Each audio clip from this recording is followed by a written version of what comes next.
কেউ যদি টুপিকে বলে জঙ্গির টুপি, দাড়িকে কেউ যদি বলে জঙ্গির দাড়ি, কোরআনকে কেউ যদি বলে জঙ্গির কিতাব, কেউ যদি জুব্বাকে বলে জঙ্গির জুব্বা, 1000 বার জঙ্গি হতে রাজি আছি, জবাব দিতে রাজি আছি, আল্লাহ আল্লাহর নবীকে কষ্ট দিতে রাজি নাই। ঠিক কিনা?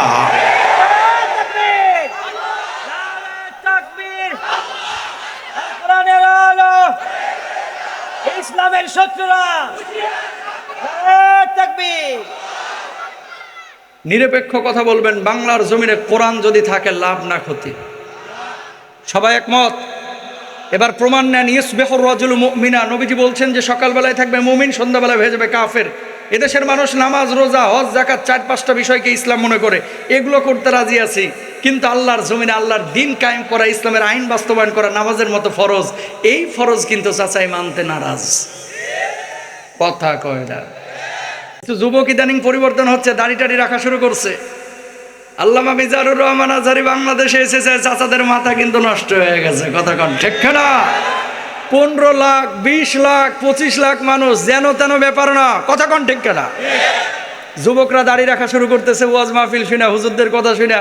কেউ হাফিজুর রহমান সিদ্দিকীর ভক্ত, কেউ মিজানুর রহমান আজহারীর, কেউ আল্লামা মামুনুল হকের।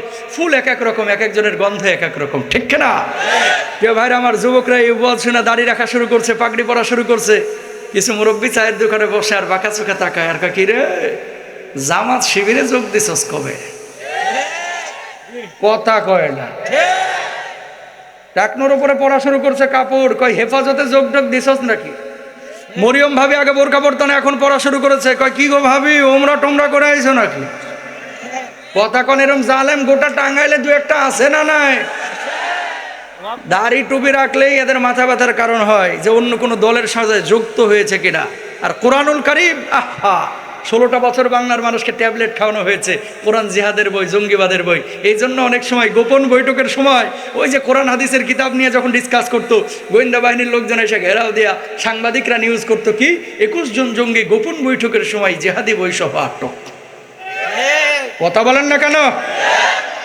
যুবক তোমরা বলো, কোরআন কি জিহাদি বই? দাড়িটা কি জিহাদের দাড়ি? টুপিটা কি জঙ্গির টুপি?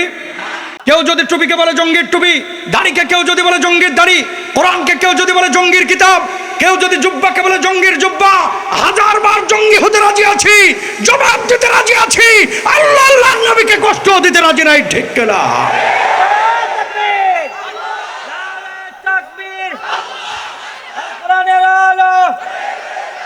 ইসলামের শত্রুরা তাকবীর। নিরপেক্ষ কথা বলবেন, বাংলার জমিনে কোরআন যদি থাকে লাভ না ক্ষতি। সবাই একমত? এবার প্রমাণ নেন। ইসবিহুর রাজুলু মুমিনা, নবীজি বলছেন যে সকালবেলায় থাকবে মুমিন, সন্ধ্যাবেলায় হয়ে যাবে কাফের। এদেশের মানুষ নামাজ, রোজা, হজ, যাকাত 4-5টা বিষয়কে ইসলাম মনে করে, এগুলো করতে রাজি আছি, কিন্তু আল্লাহর জমিনে আল্লাহর দিন কায়েম করা, ইসলামের আইন বাস্তবায়ন করা, নামাজের মতো ফরজ, এই ফরজ কিন্তু চাচাই মানতে নারাজ। কথা কয় না। এজন্য কোরআনের পক্ষে শক্তি যদি ভোটে দাঁড়ায়, ইসলামী আন্দোলন সহ বাংলাদেশের ইসলামিস্ট যারা, তারা যদি ভোটে দাঁড়ায়, এদেরকে অনেক সময় ভোট দেয় না। এগেনস্টে হিন্দু ভোটে দাঁড়াইলে প্রতীকের কারণে অনেক হিন্দুকে ভোট দেয়, তাও কোরআনওয়ালাদেরকে অনেক জালেম ভোট দেয় না। ঠিক না? তুমি দাবি করলে একদিকে মুসলমান আর একদিকে হিন্দু, হিন্দু কি জীবনে কোরআনের আইন বাস্তবায়ন করবে? আমি হিন্দুদেরকে খারাপ বলতেছি না, ভুল বুঝবেন না, হিন্দুরা আমাদের ভাই। এদেশে হিন্দুরা থাকবে, খ্রিস্টান থাকবে, ইহুদি থাকবে, ইসকনের জঙ্গিরা থাকতে পারবে না। কথা বলেন ঠিক কিনা? রাতের অন্ধকারে মন্দিরে হামলা করা, এটা কাপুরুষতা, এটা কোনো মুসলমান করতে পারে। কিন্তু আল্লাহর জমিনে আল্লাহর কোরআনের আইন যারা বাস্তবায়ন করতে চায়, তারা আমাদের কলিজার টুকরা। যারা কোরআনকে পছন্দ করে না, তারা আমাদের কলিজার টুকরা হতে পারে। আমার কয়েকদিন আগে প্রোগ্রাম ছিল উজবেকিস্তান।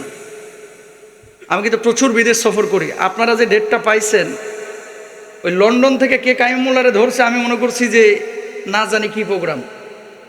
ওয়াল্লাহে খুব সহজে, এত সহজে ডেটটা, যখনই কেউ সহজে ডেট পায়, এটার হুজুরদের মূল্যায়ন থাকে না, না টাইম ঠিক রাখে, না কথাবার্তা ঠিক রাখে। আপনারা মনে করছেন যে একটা মূল্য তো ধরে নিয়ে এসেছি।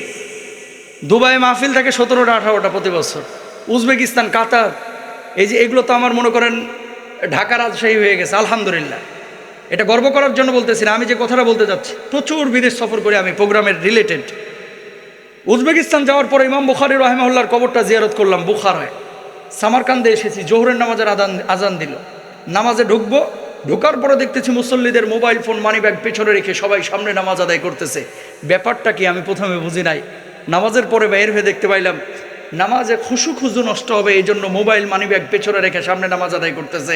চিন্তা করলাম আল্লাহ বাঁচাইছে, মসজিদটা ঢাকার গুলিস্তানের কোনো মসজিদ না। কথা কন না কেন? ভয় তো কি, আমার দেশের মধ্যে মসজিদের মুসল্লির জুতা নিরাপদ না। রংপুরে মাহফিলে গিয়ে মসজিদের বাথরুমে গেলাম, যাওয়ার পরে দেখতেছি বদনার গলা ভাঙা বদনার গলায় শিকল পরায় রাখছে, তা আবার বাথরুমে। কথা বুঝছেন? RTV লাইভ আপনারা অনেকে দেখেন, আমি রোববার সোমবার লাইভ করি সন্ধ্যা 6টায়, অনেকে জানেন। RTVর প্যানেল প্রেজেন্টার আমি। একদিন বলছি দামি জুতা নিয়ে মসজিদে যান না, নামাজ হবে না। তো একজন বলছে যে হুজুর এই ফটো কই পেয়েছেন?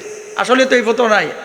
আমি বলছি আগে পরে শুনেন কি বলছি। আমি বলছি 3400 টাকার জুতা নিয়ে মসজিদে যাবেন, জুতা তো আর সিজদার স্থানে রাখতে পারবেন না, রাখতে হবে পেছনে। ওই ওয়ালার দল আক্কা মারবে মনের মধ্যে শয়তান, 3400 টাকার অ্যাপেক্স আছে না গেছে? কথা কন ঠিক না? এই জন্য বলছি দামি জুতা নিয়ে মসজিদে যায় না, নামাজ হবে না। উনি বুঝে নাই আর কি। তো বলছে হুজুর কথা ঠিক আছে, কথা ঠিক আছে। কেন বললাম এই কথাটা? এদেশের মধ্যে বাথরুমের জুতা নিরাপদ না, মসজিদের মুসল্লির জুতা নিরাপদ না। এই যে কালকে মিজানুর রহমান আজহারীর মাহফিলের ঘটনা শুনলে অবাক হবেন, স্থানীয় থানায় 500-র উপরে জিডি হয়েছে। কেন? মারামারির জন্য না, প্রায় 550 মানুষের মোবাইল মানিব্যাগ চুরি হয়েছে। তো যারা মাহফিলে সেই চুরিগুলো করছে, আপনি কি মনে করতেছেন এরা মিজান আজহারীর ওয়াজ শুনতে আইছিল? ও মাহফিলের মুফাসসিরের ওয়াজ শোনার ভান করে টুপি পরে ঢুকছে, মূলত এটা হচ্ছে সিসকেসু। কথা কন ঠিক না?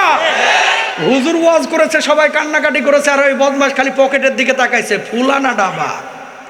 কথা কয় ঠিক না?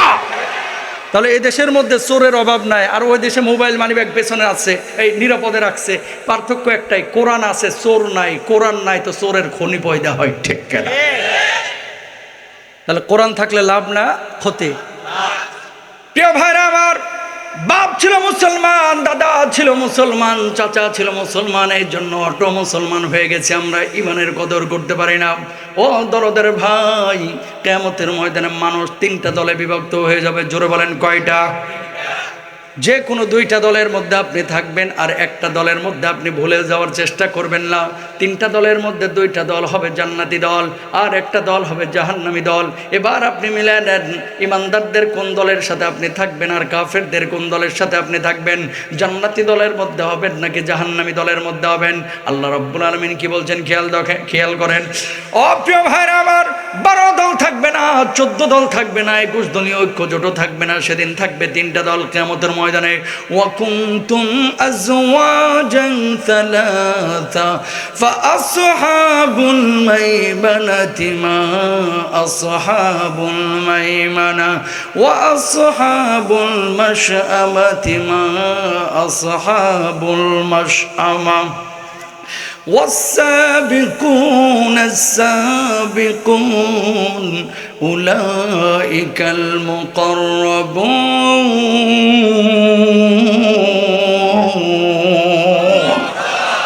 আল্লাহ রাব্বুল আলামিন বললেন, ওই কিয়ামতের ময়দানে গোটা মানব জাতিকে 3টা দলে বিভক্ত করা হবে। 1 নাম্বার হচ্ছে ডানপন্থী দল।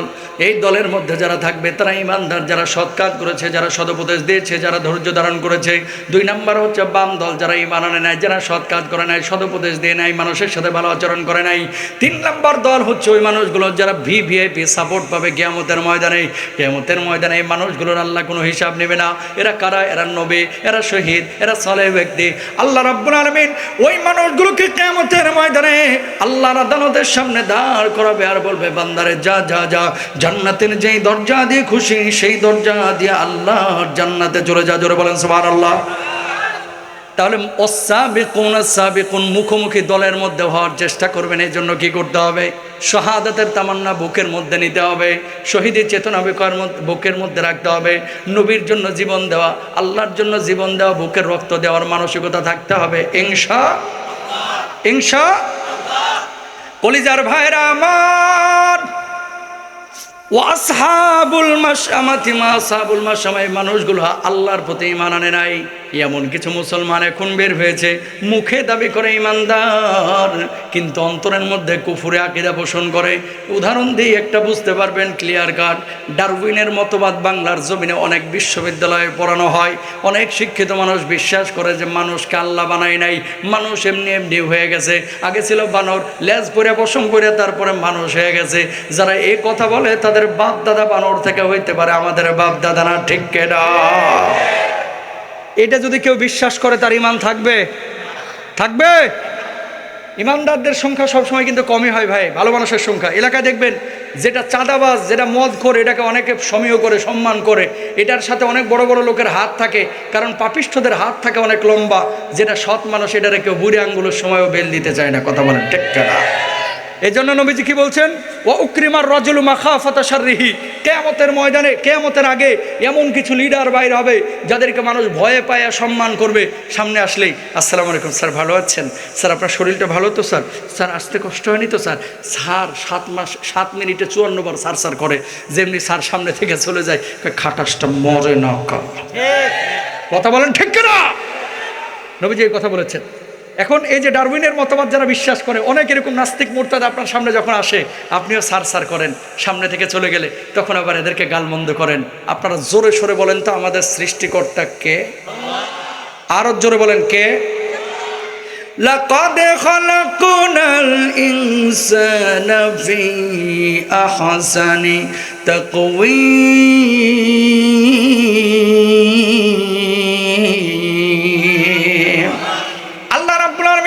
সুন্দর আকার আকৃতি দিয়ে মানুষকে তৈরি করেছেন। কিভাবে তৈরি করেছেন খেয়াল করেন। 5টা আঙ্গুল আল্লাহ রাব্বুল আলামিন দিয়েছেন। যদি 3টা আঙ্গুল দিত তাহলে খাবারের লোকমা কিন্তু ধরতে পারতেন না 3 আঙ্গুল দিয়ে। কথা কোন ঠিক কিনা?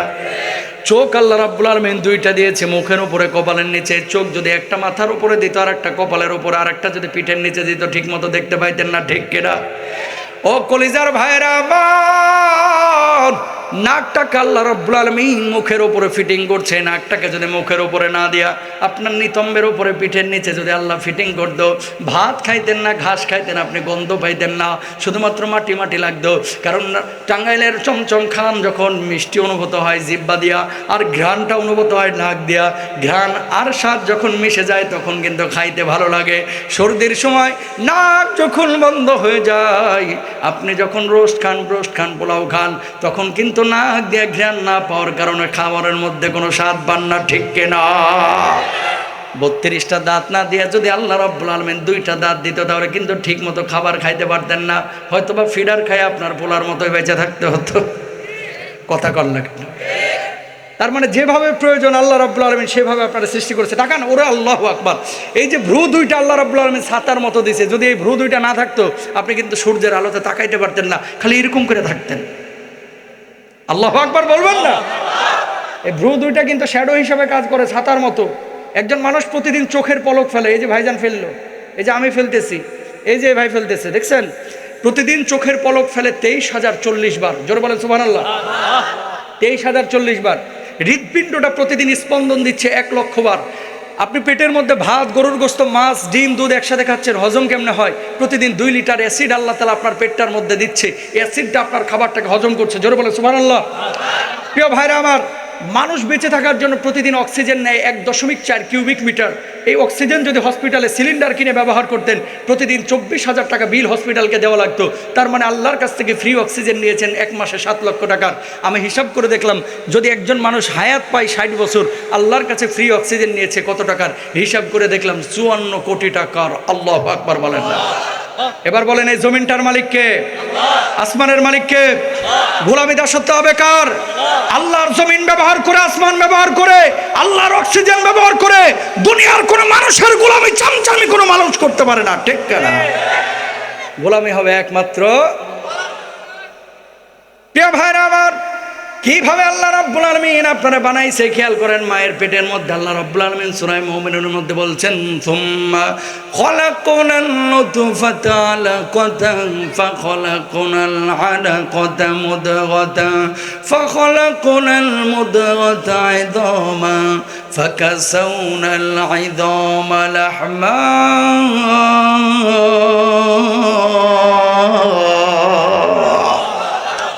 আমার আল্লাহ রাব্বুল আলামিন বললেন, বাপ মার পরে তোমার মায়ের অন্ধকার পেটের মধ্যে আমি আল্লাহ রাব্বুল আলামিন একটা শুক্রবিন্দু তৈরি করলাম। বাপ মার যখন মিলন হইল, শুক্রাণু ডিম্বাণুর মিলন ঘটায় আমি আল্লাহ একটা শুক্রবিন্দু তৈরি করলাম ওই নাপাক পানি থেকে। ওই শুক্রবিন্দুটাকে মায়ের পেটের মধ্যে আমি আবার একটা রক্তের পিণ্ডে পরিণত করলাম। ওই রক্তের পিণ্ডটা এবার চোখের মতো দেখা যায়, তো এটাকে আমি আবার গোশতের পিণ্ডে পরিণত করলাম। গোশতের টুকরার ওপরে আপনার মাথার হাড়, বুকের হাড়, পিঠের হাড়, মেরুদণ্ডের হাড়, পায়ের নলার হাড়, এই হাড়গুলোকে আল্লাহ রাব্বুল আলামিন বলছে আমি কাটার মতো বিছাইয়া দিলাম। ওই গোশতের প্রলেপের ওপর আমি হাড় দিলাম, হাড়ের ওপরে আবার গোশতের প্রলেপ দিলাম। ওই গোশতের ওপরে সাদা কালো চামড়া লাগাইয়া সুন্দর আকার আকৃতি দিয়ে মায়ের পেটের মধ্যে আমি সন্তান তৈরি করলাম। জোরে বলেন সুবহানাল্লাহ। মা তখনও জানে না তার পেটের মধ্যে কি হচ্ছে। মা শুধু মুখে বমি বমি লাগে, পেটটা ভার ভার লাগে। বাচ্চা তো এখনো নড়ে না। 3.5 মাস পরে আল্লাহ রাব্বুল আলামিন রূহকে ইশারা করলেন, ও রূহ যা যা যা মায়ের পেটের মধ্যে এবার বাচ্চার কলিজার মধ্যে হৃদপিণ্ডের মধ্যে হিট কর। এবার আল্লাহ রাব্বুল আলামিনের থেকে ইশারা পেয়ে রূহটা যখন মায়ের পেটের মধ্যে ঢুকলো, বাচ্চার পেটের মধ্যে ঢুকলো, বাচ্চার হৃদপিণ্ডের উপরে হিট করলো, সঙ্গে সঙ্গে ওই বাচ্চা মায়ের পেটের মধ্যে পিলপিল পিলপিল করে নড়াচড়া শুরু করে দিল। জোরে বলেন আল্লাহু আকবার। এবার মা স্বামীর কাছে এসে বলে, ও প্রিয়তম স্বামী, তুমি তো আব্বা হইতে চলেছ। নিজের মায়ের কাছে ফোন দিয়ে বলে, আব্বা তুমি তো নানি হইতে চলেছ। শাশুড়িকে বলে, আব্বা আপনি তো দাদি হইতে চলেছেন। শ্বশুরকে বলে, আব্বা আপনি তো দাদা হইতে চলেছেন। পেটের মধ্যে 4 মাসের একটা রুহ আর একটা ছোট্ট বাচ্চা, অথচ গোটা পরিবারের মধ্যে খুশির বন্যা বয়ে যাওয়া শুরু হয়েছে। ঠিক কিনা? পৃথিবীর মহিলা প্যান্ডেল আছে নাকি? এখানে কি মহিলা প্যান্ডেলও আছে? আমার মা বোনেরা, পৃথিবীর বুকে সবচাইতে সুখের মুহূর্ত হচ্ছে ওই মুহূর্তটা যখন কোনো মা বুঝে যে আমার পেটের মধ্যে আমার বাচ্চাটা নড়াচড়া শুরু করেছে। এর চাইতে সুখের মুহূর্ত আর হতে পারে না। আল্লাহু আকবার বলেন। বাচ্চার বয়স 4 মাস। তাকান, বাচ্চাটাকে এখন ইঁদুরের মতো দেখা যায়। পেটের সাথে পিঠের সাথে লেগে হাড়গুলো মড়মড় করে ভেঙে যাওয়ার কথা ছিল। ঠিক কিনা? অথচ ওই পেটের সাথে পিঠের সাথে হাড়গুলো যাতে করে না লাগে, বাচ্চাটার হাড় গোড় যেন ভেঙে না যায়, এই জন্য আল্লাহ সুবহানাহু ওয়া তাআলা পেটের মধ্যে একটা ইন্টেনসিভ কেয়ার ইউনিট তৈরি করলেন। 2 লিটার 2.5 লিটার পানি আটকায় এরকম সাদা বেলুনের মতো একটা প্যাকেট তৈরি করলেন। ওই প্যাকেটের মধ্যে আল্লাহ তাআলা 2.5 লিটার পানি ঢুকায় দিলেন। পানি ঢুকায় দিয়ে বাচ্চাটাকে ওই পানির উপরে ভাসায় দিলেন। মায়ের হাইজের রক্তটাকে বন্ধ করে বাচ্চার নারীর সঙ্গে মায়ের নারীটাকে মিলিয়ে দিলেন। মা এবার ডানে যায়, বাচ্চা চলে যায় বামে, মা যায় বামে, বাচ্চা চলে আসে ডানে। মা বসে, বাচ্চা উপরে এসে ঘাপটি মেরে বসে থাকে। মা যখন রাত্রিবেলায় ঘুমায়, বাচ্চাটা পিলপিল পিলপিল করে মায়ের পেটে লাথি মারে, গুতা মারে। জোরে সোরে বলেন আল্লাহু আকবার। স্রষ্টা কে? আরো জোরে বলেন কে? তাকান, বাচ্চা যখন জন্ম নিল, একটা হয় বাপের মতো আর একটা হয় মায়ের মতো। ব্যাখ্যা কি? ইবনে কাসির রাহিমাহুল্লাহ বলেছে, মা এবং বাপ মার মিলনের সময় যদি বাপের টাগে নির্গত হয়ে যায়, বাচ্চা হয় বাপের মতো। মায়ের টাগে নির্গত হলে বাচ্চা হয় মায়ের মতো। জোরে বলেন সুবহানাল্লাহ। এবার বলেন তো আমাদের স্রষ্টা কে? মাকে এত সম্মান কেন দেওয়া হয়েছে? তাকান, সময় কম। এই পৃথিবীর বুকে কেউ আপনার নিঃস্বার্থ ভালোবাসে না। প্রত্যেকটা মানুষ আপনার অবস্থানকে ভালোবাসে। অবস্থানকে কথা বোঝেন নাই? যতদিন বক্তা আছে, যতদিন মাল আছে, যতদিন চেয়ারম্যানগিরি আছে, যতদিন বক্তব্য দিতে পারি, সম্মান ইজ্জত আছে। যেদিন চেয়ারম্যানগিরি নাই, এমপিগিরি নাই, সেদিন থাকবে দিল্লিতে পলাতক। কথা কোন ঠিক? এই অবস্থানকে ভালোবাসে কেউ, নিঃস্বার্থ ভালোবাসে না। আপনারা যদি পৃথিবীর বুকে কেউ বলে যে নিঃস্বার্থ ভালোবাসে, মৃত্যু। কোনো না কোনোভাবে আপনাকে স্বার্থের জন্য ভালোবাসে। এই যে শুনেন, এই যে রিসিভ করছে মনে করেন 50টা হুন্ডা। অনেক মাহফিল এরকম হয়, মাহফিল থেকে হুজুর যখন যাবে একটা হুন্ডা পাওয়া যায় না। তার মানে এত আগ্রহ ছিল আগে, এখন গেল কই? কথা কন লেখাটা। আপনাদের এই টাঙ্গাইলেই হয়েছে, এই চর এলাকা 2 বছর আগে 200 হুন্ডা দিয়ে রিসিভ করছে। কয়শো? আমি বলছি বাপরে বাপ, আজকে কি যেন হয়। ওমা মাহফিলের পরে দেখি কি 2টা বুড়া বসে রয়েছে, চোখে দেখে না, কানেও শুনে না। মানে যতক্ষণ ওয়াজ চলছে সবাই ছিল, দোয়া শেষ, বুড়া ছাড়া আর কেউ নাই। তো হুন্ডাওয়ালারা গেল কই? এর মানে কি? মানুষ আসলে স্বার্থে নিয়ে পৃথিবীতে চলে। নিঃস্বার্থ যদি ভালোবাসে আপনার মা, আপনার মা, এরপর আপনার বাপ, আর কেউ না। ছেলে মেয়ে লুলা হোক, কানা হোক, ল্যাংড়া হোক, বাপ মা কখনো ছেড়ে চলে যায় না। স্বামী যদি ল্যাংড়া হয়ে যায় অনেক সময় বউ ফেলে থুয়ে চলে যায়, কথা দেখেন। মানে স্বামী দিয়ে আর কাজ কাম হবে না, এই মিসকিন হয়ে গেছে, এ আর কর্মক্ষম না, অনেক সময় বউ ছাড়িয়ে চলে যায় ওরে, যে এরে দিয়ে আর হবে না। কিন্তু মা কোনো সন্তানকে কানা খোড়া পাওয়ার পরে সন্তানকে ছাড়িয়ে চলে যায় না। ভাই ম্যাক্সিমাম বুড়া মানুষ আপনারা আমাদের কাছে এসে মাঝে মাঝে কান্দেন, কয় হুজুর বাপ মা দুঃখের সময়গুলো দেখে গেছে, সুখের সময়গুলো দেখে যাইতে পারে নাই। অধিকাংশ বুড়া মানুষ এই কথাগুলো বলে, হাতটা জোর করে বলে। পৃথিবীর বুকে নিঃশর্ত ভালোবাসে যেহেতু মা, এই মাটারে কষ্ট দিয়েন না। এই মা আপনার জন্য অক্লান্ত পরিশ্রম করেছে, বাপ আপনার জন্য পরিশ্রম করেছে। কোনো মাকে দেখবেন না জোহরের নামাজের পরে সবার আগে ভাত খাইতে, কেন খায় না? রান্দে তো মাই, চুলা থেকে তুলে গরম গরম খাই ফেলতে পারতো না? খায় না একটাই কারণ, বাচ্চা কাচ্চা স্বামী কি খায়, কতটুকু খায় আগে দেখে লই, যেটা থাকে নিচ থেকে অল্প একটু খায়া চলে যায়, এর নাম মা, ঠিক কেনা? তুমি যখন ঢাকা থেকে আসো ভাই, তোমার ব্যাগের দিকে তাকায় তোমার ছেলে, তোমার ব্যাগের দিকে তাকায় তোমার মেয়ে, তোমার মাটা তাকায় থাকে তোমার মুখের দিকে, যে বাজান সকাল থেকে মনে হয় কিছু খাই নাই, ঠিক কেন? লন্ডন থেকে যখন মানুষ আসে ব্যাগের দিকে তাকায়, কয় লাগেজ আনছে, কয় ব্যাগ আনছে, তাকায় ব্যাগের দিকে, লাগেজের দিকে, আর মাটা আপনার মুখের দিকে তাকায়। আপনি যখন ঢাকা বিশ্ববিদ্যালয়ে পড়েছেন, মার 5 টাকা 10 টাকা মুষ্টিবদ্ধ করে আপনার হাতে তুলে দিয়েছে। এটা 10 টাকা 15 টাকা না ভাই, 10,000 টাকা না, 10 কোটি টাকা। রক্তের ঘ্রাণ এই মায়ের টাকার সাথে লেগে আছে। যে মায়া ভালোবাসা ওই 60-70 টাকায় ছিল, এই মায়া ভালোবাসা এখন 60 লক্ষের মধ্যেও নাই, ঠিক কেনা? বাপটারে কষ্ট দিয়েন না, মাটারে কষ্ট দিয়েন না। বুড়া বাপটা আহা খাটতে খাটতে হাতগুলা লোহার মতো হয়ে গেছে। কার জন্য? তোমার জন্য, আপনার জন্য। ওই বাপটারে কষ্ট দিয়েন না, মাটারে কষ্ট দিয়েন না, ইনশাল্লাহ বলেন।